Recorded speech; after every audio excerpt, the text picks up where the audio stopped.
Hello बच्चों, 8वीं की साइंस की वर्कबुक का पेज नंबर 9 के बचे हुए प्रश्न। वर्कबुक 1 चल रही ना अपनी, तो साइंस की वर्कबुक का page number 9। What are seed borne disease. Seed borne मतलब बीज में खराबी आ जाती है। भी उन बीमारियों को बोलते हैं सीड बोर्न डिजीज। तो क्या होती हैं वे? हाउ आर दे ट्रांसमिटेड, वे कैसे फैलती हैं? Seed borne disease are caused by microorganisms that survive and move about in the soil.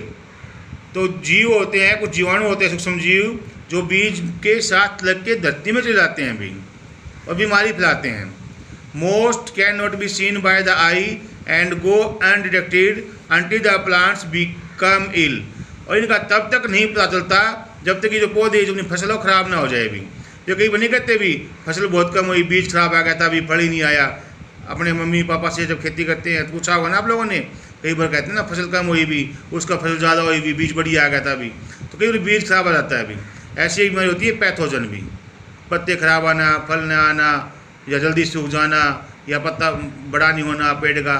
ऐसी बीमारियाँ जो होती हैं उन्हें पैथोजन बोलते हैं। तो ये सीड बोर्न डिजीज होती हैं भी। Seed borne disease are caused by microorganisms that survive and move about in the soil. Most cannot be seen by the eye and go undetected until the plants become ill. For example, pathogen. Describe nitrogen fixation. Also give some possible ways in which it can be fixed. Nitrogen fixation क्या होती है और कुछ method बतानी है अपने को कि हम कैसे कर सकते हैं nitrogen fixation. The roots of leguminous plants. Leguminous plants जो दलहन की फसलें होती हैं ना, उन्हें बोलते हैं अभी। Leguminous plants have a symbiotic relationship with bacteria that form nodules on the roots. तो ये जो लेगुमिनस प्लांट होते हैं, इनकी रूट्स में बैक्टीरिया होते हैं और वो रूट के ऊपर नोडुल्स, गांठें बनाते हैं। These fix nitrogen from the air into a form useful to the plants. और ये क्या करते हैं, जो जीवाणु होते हैं, ये जो नाइट्रोजन होती है एयर की, उसको ट्रैप कर लेते हैं और पौधे के लिए यूजफुल रूप में बदल देते हैं, लाभदायक रूप में बदल देते हैं। After harvesting this nitrogen is transfer to the soil. और जब हम फसल काटते हैं तो ये नाइट्रोजन जो पौधों को जड़ों में खींची गई थी वो धरती में मिल जाती है। This is called nitrogen fixation. इसे बोलते हैं nitrogen fixation. By sowing leguminous plants we can make it possible.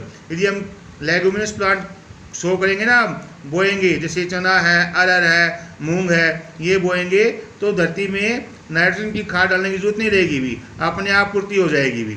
इसीलिए कहा गया है कि साल में एक बार ज़मीन में दलहन की खेती लेगुमिनस प्लांट जरूर उगाने चाहिए भी, जिससे कि धरती की उपजाऊ शक्ति बनी रहे।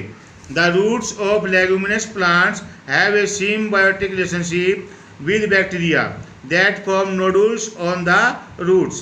These fix nitrogen from the air into a form useful to the plants. After harvesting, this nitrogen is transferred to the soil. This is called nitrogen fixation. By sowing leguminous plants, we can make it possible. Next question: difference between the following with at least one example of each. कुछ example दिए मैं आपको, उनको आपको differentiate करना है example के साथ। डिफ्रेंशिएट अंतर बताना है। क्रॉप्स में खरीफ और रबी क्रॉप्स में क्या डिफरेंस है अभी? तो kharif crops, the crops which are sowed in the beginning of summer and harvested in the beginning of winter are called kharif crops. For example cotton. यानी ऐसी फसलें जो गर्मी की शुरुआत में बोई जाती हैं और सर्दियों में की शुरुआत में काटी जाती हैं। For example cotton. कपास ही है तो जो गर्मियों की शुरुआत होती है तब इसे बोते हैं, अप्रैल में बोते हैं और फिर सितंबर अक्टूबर या अक्टूबर नवंबर में इसको काटते हैं।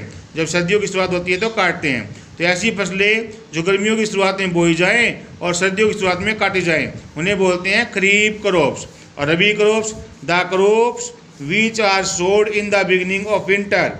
The crops which are sowed in the beginning of winter, भी सर्दियों में तो बोई जाती हैं शुरुआत में, and harvested in the beginning of summer, और गर्मियों की शुरुआत में काट जाती हैं, are called rabi crops. For example wheat, जैसे वीट जो होते हैं अभी अक्टूबर नवंबर में बोए जाते हैं और अप्रैल में काटे जाते हैं। तो अप्रैल में शुरुआत होती है गर्मियों की, तो सर्दी की शुरुआत में बोए जाए और गर्मी में काटे जाएँ वो तो रबी, और गर्मी की शुरुआत में बोए जाए और सर्दी की शुरुआत में काटे जाएँ वो होते हैं खरीफ।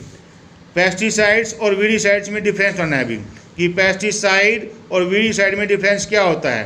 Pesticides the substance that controls pests as well as weeds and insects are called pesticides. For example aldrin, जो पेस्ट जो छोटे मोटे जीवाणु होते हैं, वीड्स जो खरपतवार होते हैं और जो कीटाणु होते हैं उनको कंट्रोल करते हैं भी, यानी तकरीबन सभी चीज़ों को कंट्रोल कर लेते हैं ये, उन्हें बोलते हैं पेस्टिसाइड्स। एग्जांपल दिया एल्ड्रीन भी। और वीडिसाइड्स केवल वीड्स को ही कंट्रोल करते हैं भी। The substances that controls the weeds are called weedicides. For example metolachlor, ये दवाइयों के नाम है एल्ड्रीन, मेटाक्लोर, ठीक है। मैनोर एंड फर्टिलाइजर, मैनोर और फर्टिलाइजर में डिफरेंस क्या है अभी। तो manure the organic waste materials which are used to increase the fertilizing power of soil is called manure। यानी ऑर्गेनिक सब्सटेंस जो होते हैं जो धरती की उपजाऊ शक्ति को बढ़ाते हैं उन्हें बोलते हैं मैनोर, जैसे गोबर की खाद भी।